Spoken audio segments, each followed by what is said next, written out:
Now, you're just curious, this anime, the Bathanium, is actually good or not? I have to say yes. This anime, it is good, it is interesting, only if you like sort of war type of anime, something like Gundam now words. If you like that type of anime, this is for you. But if you don't, I kind of not recommend it. If not, but I still recommend it for one specific thing. It's sort of the interesting, fun ideas they have this sort of political war anime. Because at the very end, this anime is all about how war begins, how people use them, and sort of the races of different countries of one thing what the other really is. But sort of pulling down, what if you have two political powers living off this sort of airship, and how they sort of kind of understand each other, why this war started, why this sort of happening and breaking down. And that's sort of the angle of this anime. But one of the biggest sort of tricks they use, or something so interesting, is sort of the two political factions are just interesting, because one faction is all about technology, specifically sort of kind of steampunk, and the other one is sort of animal based, almost nature, but it's sort of how the whole anime described that faction. Taoism, if you don't know what I'm talking about, it's sort of the theory of the strong survive, the weak dies, sort of kind of jungle, ocean, or desert, like push them the max of that animal of the most dangerous area and see them evolve, becoming stronger. And that's sort of the idea of these two factions, the reason why they fight each other. But also you have political sort of intrigue behind the scenes, someone pulling the strings, so both factions are fighting. But it's up to actually two Pacific members to actually stop this war and understand why this war started, and hopefully save everyone sort of by accident, because you follow two Pacific characters. One, the prince, who is the faction of the clunkers, the people who do machines, who is the prince becoming the king. But this is the thing that anime catches you. They doesn't explain anything. It just sort of drags you in, because the first episode, the prince is just sort of chilling, playing chess, and so we hear someone coming in their own room. Oh no, they caught me awake, I'm gonna get in trouble. But no, they ask him to get out of the bed, go follow us, go this sort of giant machine, and let's train of the middle of the night. And the prince, like, okay, he doesn't understand what's going on, but he's trying to go with it to fully understand the situation.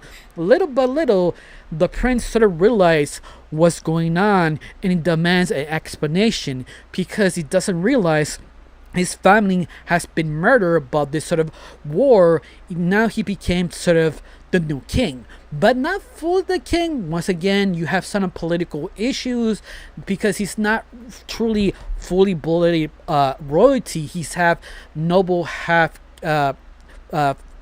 king. In other words, he's not fully allowed. The only ways he was allowed is the Pope sort of says yes, he is royalty.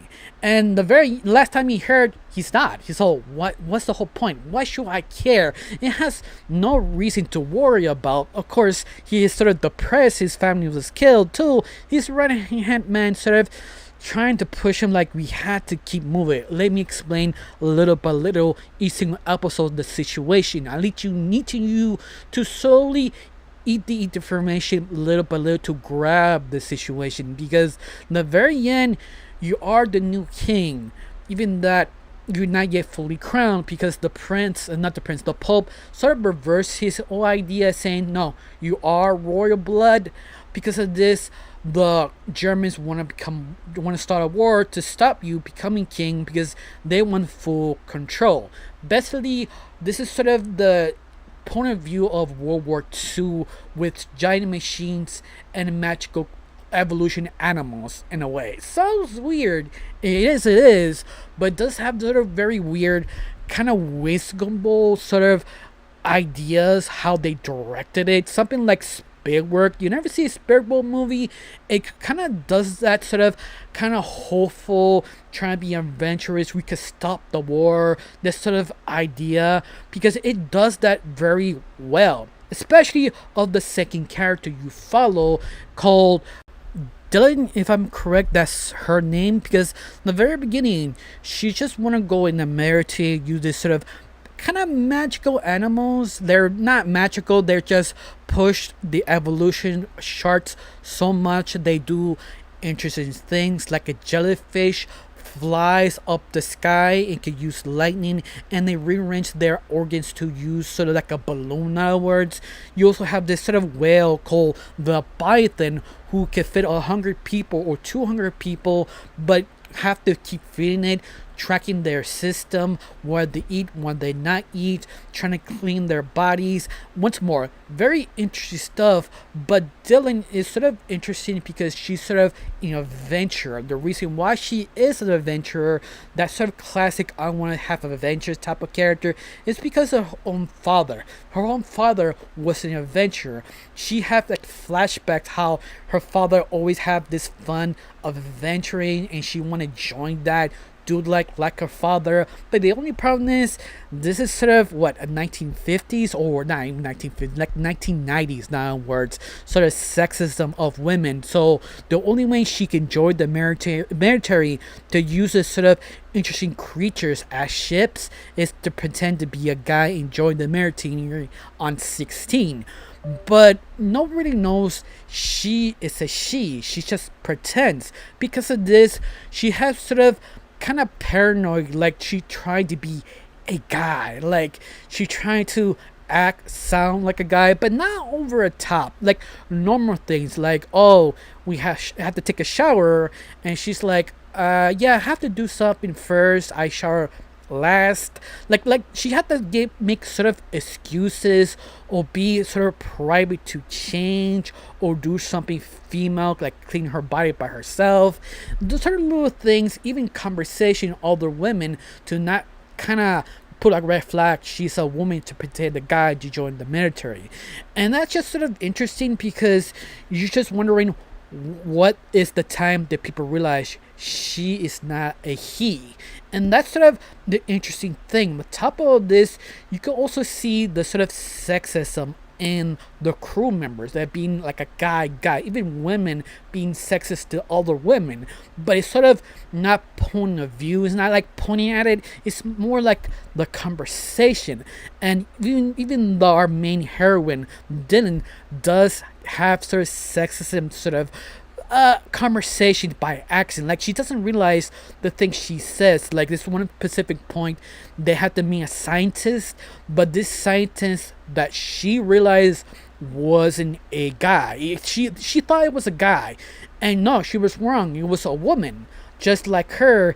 And she's like, did I say something wrong? Like she's kind of screwed up, realizing maybe she was blind, but trying to kind of correct herself.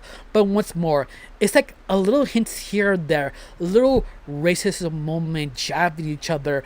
But little, this sort of incident happened, how Dylan and the prince, they're both faction parties trying to survive this war, kind of collide, and they try and help each other, joining into this sort of Leviathan ship. How the title of the anime is, that both factions had to survive of this sort of ship, understanding the information, understanding the situation, understanding, well, what we're gonna do next. Should we stop the war, make the prince become a king? Should we understand what we did wrong with each other, how we stop the war, the reason why these political things happen, and sort of what is sort of kind of Taoism, in other words, how animals change, how this faction use animals, and seeing their own different point of views, how they sort of were wrong. This is how this anime is very anti-war. But you seen before on Hunger Times, you see any other anime similar to Gundam, but because they have this sort of interesting point of view, how a prince had to change everything to stop this war and understand the other faction, make it different. Especially also the other character Dylan, who trying to hide as a man, but trying to trying to keep up, trying to live her dream, becoming this sort of adventurer, but realizing, yeah, this is sort of messed up. Like, you see both characters fully developing, realize their own scenario. Like, how sometimes I kind of hate the prince, but you kind of get his sort of why he's sort of like a spoiled brat. You get it because let's face it, if you kept up the very night, but you don't know why and why reason, because of political reasons, like you're not yet explaining me how you want me to understand you if you don't explain it.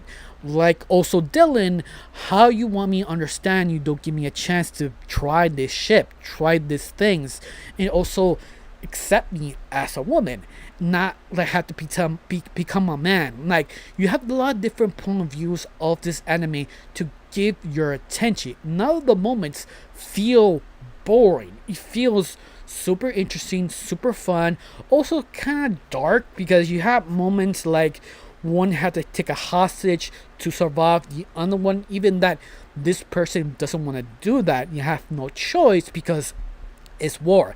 Especially how Dylan and the prince first time meet, because when the first time they meet, they're very high style and also very naive. They don't know that what they're doing is the right thing.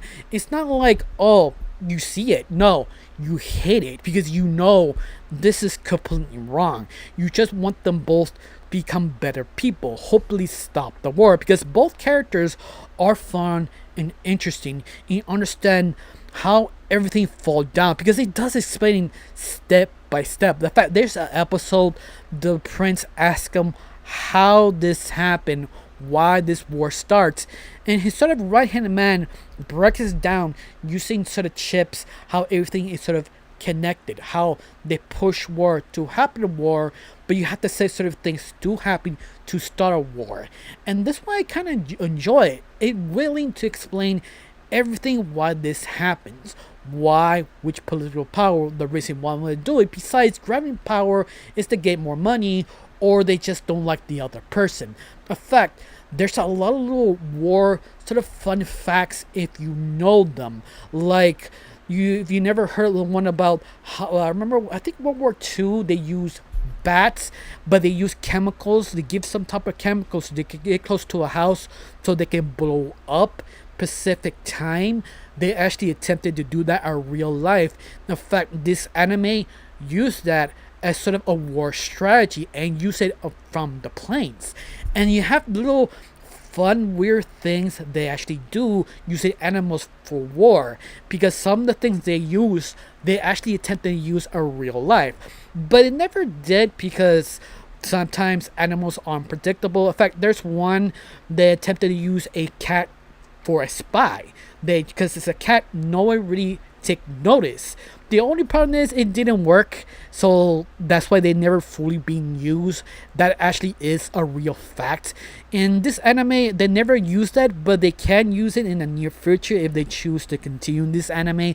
There are a bunch of fun facts of war tacticals using animals they can use, but once more, it's just all about different little things, because this anime doesn't give you enough time to, they do let you breathe to understand the characters, but they just don't focus on the tactical, the political.